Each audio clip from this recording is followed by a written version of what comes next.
Hello विद्यार्थियों, आप सभी को मेरा नमस्कार।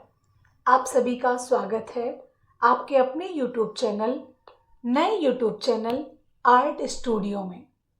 विद्यार्थियों, यह आर्ट गंगा का दूसरा जो कि नया चैनल है आर्ट स्टूडियो। इसमें आपको परीक्षा से संबंधित महत्वपूर्ण प्रश्नों को मैं पढ़ाऊंगी। इसके साथ साथ आपको यूथ कंपटीशन में जितने भी क्वेश्चन दे रखे हैं उन सबको भी सॉल्व करूंगी। टीजीटी, पीजीटी की शिल्पी और अदर स्टेट के प्रश्न पत्रों को साथ में संपूर्ण सिलेबस को पढ़ाऊंगी। विद्यार्थियों, आर्ट स्टूडियो चैनल को सब्सक्राइब अवश्य कर लें और ढेर सारा स्नेह दें, ढेर सारा प्यार दें और कमेंट्स जरूर करें। विद्यार्थियों, वीडियोस को लाइक करें और चैनल को सब्सक्राइब जरूर करिएगा ताकि आपको हर वीडियो समय से उपलब्ध हो सके।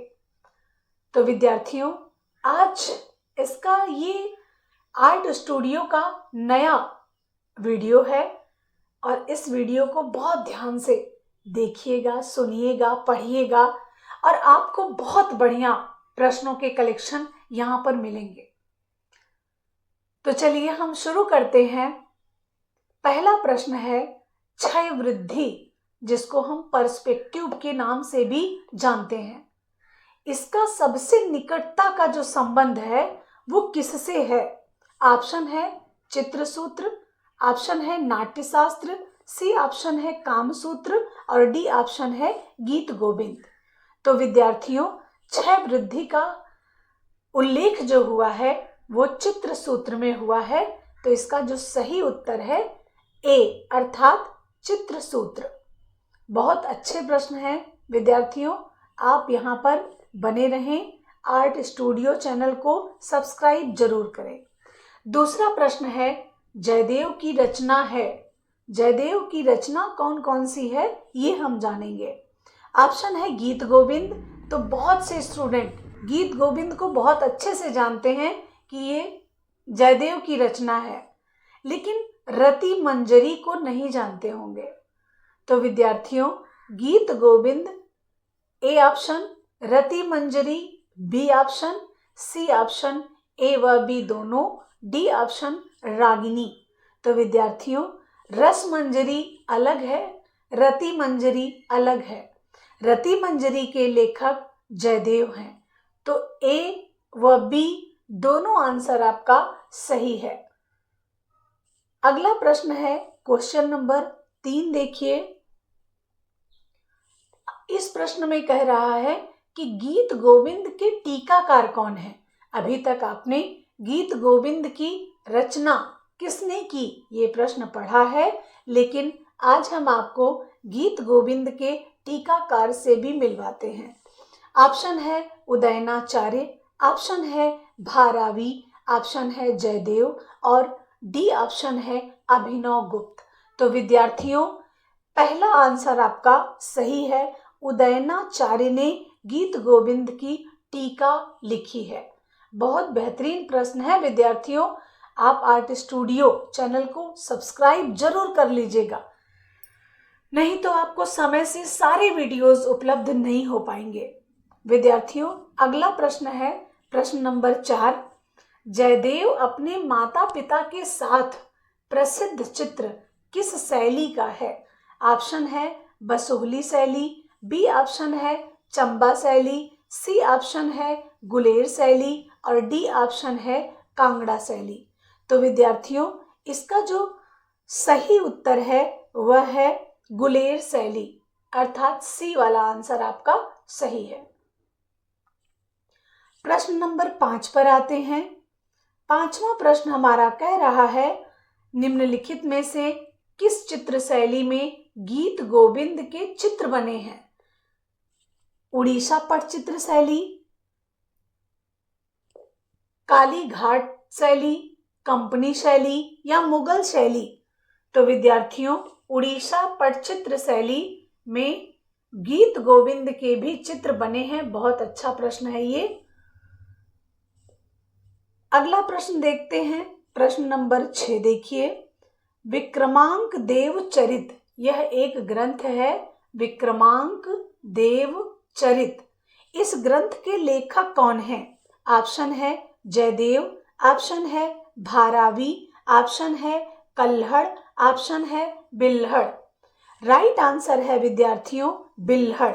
विक्रमांक देव चरित के लेखक हैं बिल्हड़।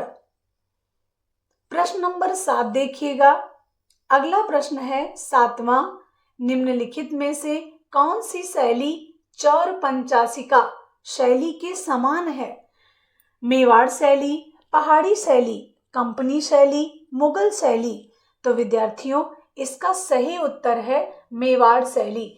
आप हमारे साथ प्रश्नों के उत्तर जरूर दें, आपको समझ आएगा कि आपकी तैयारी कितनी है। क्वेश्चन नंबर 8 देखिए, भरत मुनि की रचना है। ऑप्शन है ए नाट्यशास्त्र, ऑप्शन बी है भारत शब्दकोश, ऑप्शन सी है ए व बी दोनों, ऑप्शन डी है चित्रसूत्र। सो विद्यार्थियों भरत मुनि की रचना के लिए बहुत फेमस ग्रंथ नाट्यशास्त्र, जिसको लगभग 100% स्टूडेंट जानते हैं, लेकिन भारत शब्दकोश को बहुत कम ही स्टूडेंट जानते होंगे। तो भरत मुनि की रचना ए व बी दोनों है, अर्थात नाट्यशास्त्र और भारत शब्दकोश भरत मुनि ने लिखा है। अगला प्रश्न है विद्यार्थियों 9वां प्रश्न, दर्पण के समान सादृश्यता किस चित्र की विशेषता है? ऑप्शन है विद्य चित्र, ऑप्शन है अविद्य चित्र, रस चित्र और धूलि चित्र। इसका सही उत्तर है विद्य चित्र। विद्यार्थियों आप हमारे प्रश्न के साथ साथ अपने आंसर जरूर लिखें। विद्य चित्र इसका सही आंसर है विद्य चित्र। कमेंट्स बॉक्स में अपनी राय, अपने सुझाव और अपने उत्तर जरूर दिया करें। प्रश्न नंबर 10वां देखिए, रंगों के चूर्ण से बने चित्र को क्या कहते हैं? ऑप्शन है धूलि चित्र, ऑप्शन है सत्य चित्र, ऑप्शन है अविद्य चित्र, ऑप्शन है नागर चित्र। तो विद्यार्थियों रंगों के बने चूर्ण से धूलि चित्र का निर्माण होता है। ए वाला आंसर आपका सही है।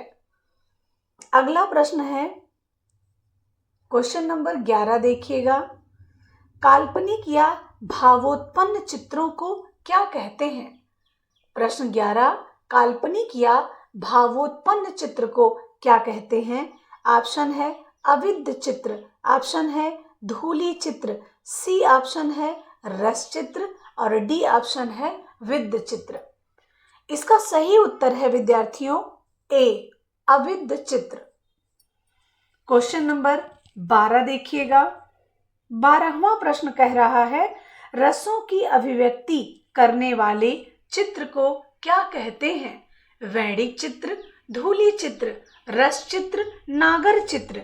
तो विद्यार्थियों रसों को अभिव्यक्त करने वाले चित्र को रस चित्र कहते हैं। भारतीय चित्र रस प्रधान है, भारतीय चित्र रेखा प्रधान है, भारतीय चित्र रसो व साह यह प्रधानता रखता है। क्वेश्चन नंबर 13 देखिएगा विद्यार्थियों, कौन सी कला आवश्यकताओं की पूर्ति करती है? उपयोगी कला, ललित कला, नाट्य कला, मूर्ति कला। विद्यार्थियों इसका सही उत्तर है ए अर्थात उपयोगी कला। प्रश्न नंबर 14वां देखिएगा।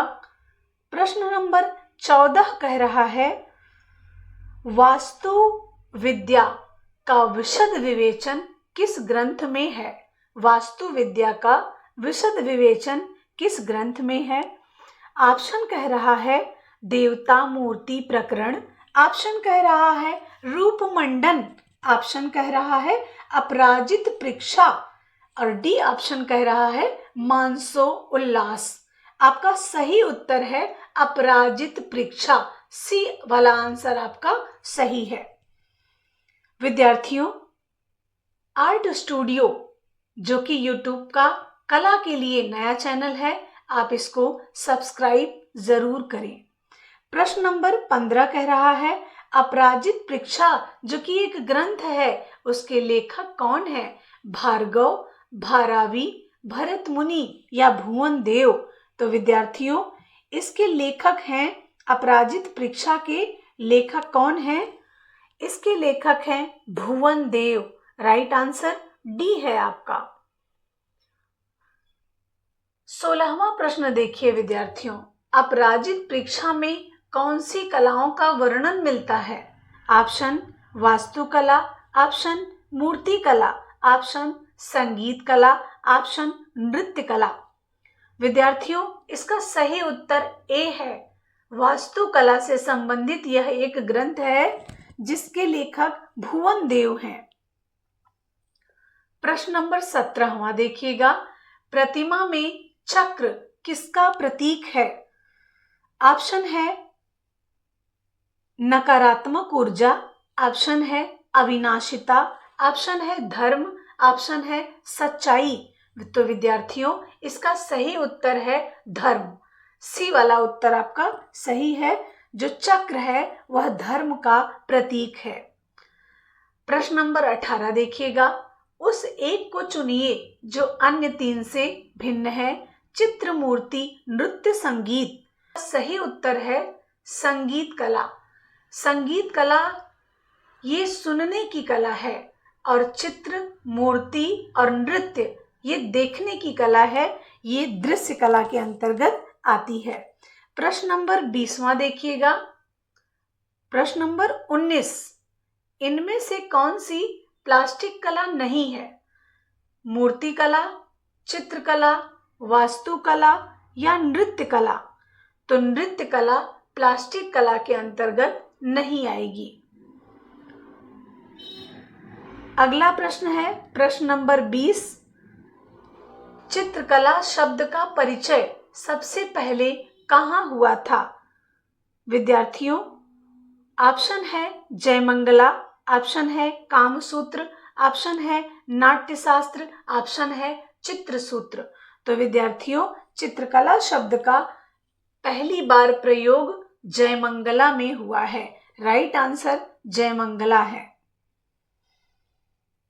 अगला प्रश्न देखेंगे, प्रश्न नंबर 21 देखिए, उपयोगी कला का संबंध है किससे है?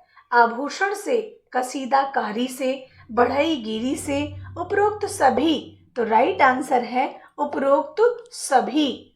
उपयोगी कला यह कला का मुख्य अंग है। ललित कला और उपयोगी कला कला के 2 मुख्य अंग हैं। प्रश्न नंबर 22 देखिएगा, दृष्टि का ज्ञान कहलाता है। ऑप्शन रूप भेद, प्रमाण, भाव, लावण्य योजना। तो दृष्टि का जो ज्ञान है उसका संबंध रूप भेद से है। तो विद्यार्थियों, इसका सही उत्तर ए है। प्रश्न नंबर 23 देखिएगा, ठीक अनुपात या बनावट को व्यक्त करते हैं किससे? रूप भेद, प्रमाण, लावण्य योजना या सादृश्य। तो राइट आंसर है इसका प्रमाण से। ठीक अनुपात या बनावट को व्यक्त करते हैं प्रमाण से। अगला प्रश्न है क्वेश्चन नंबर 24 देखिएगा, खडांग में है क्या है? बाह्य सौंदर्य, अंतः सौंदर्य, प्रमाण सौंदर्य। तो विद्यार्थियों, इसका सही उत्तर है सी, प्रमाण है। प्रश्न नंबर 25 व अंतिम प्रश्न इस प्रैक्टिस का, जल रंग का मुख्य गुण क्या है? खुरदुरता, चिपचिपापन, अपारदर्शिता या पारदर्शिता। तो विद्यार्थियों, जो जल रंग का मुख्य गुण है पारदर्शिता है। अपारदर्शी भी रंग होता है लेकिन इसका मुख्य गुण पारदर्शिता है। विद्यार्थियों, ये रहे आपके महत्वपूर्ण प्रश्नों में 25 प्रश्नों की श्रृंखला आपके सामने हमने रखी और आप इसको ढेर सारा स्नेह दें और आर्ट स्टूडियो को सब्सक्राइब जरूर करें और आप डेली के डेली वीडियोस यहाँ पर पाएंगे। Thank you so much. आप सभी विद्यार्थियों को मेरा बहुत बहुत धन्यवाद और ऐसे ही आर्ट गंगा को आर्ट स्टूडियो को जरूर सब्सक्राइब करके रखें। और ये दोनों चैनल हमारे हैं विद्यार्थियों, आप इस पे कंटिन्यू लगे रहें, आपको बहुत लाभ होगा। धन्यवाद विद्यार्थियों, ऐसे पढ़ते रहें, आगे बढ़ते रहें। इन्हीं शुभकामनाओं के साथ हम आपको अपने नेक्स्ट वीडियो में मिलेंगे। नमस्कार।